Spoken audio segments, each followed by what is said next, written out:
Ito, binuklas natin.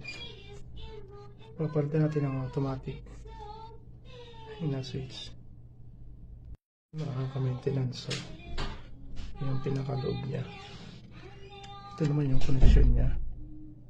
Ayan, nakalagay line 1, line 2.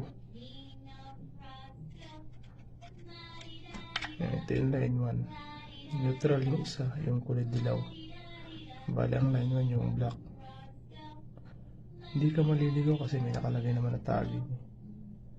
Ayan.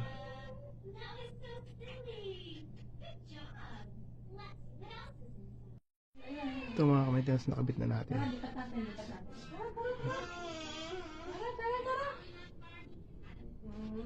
Ayan ang ilaw.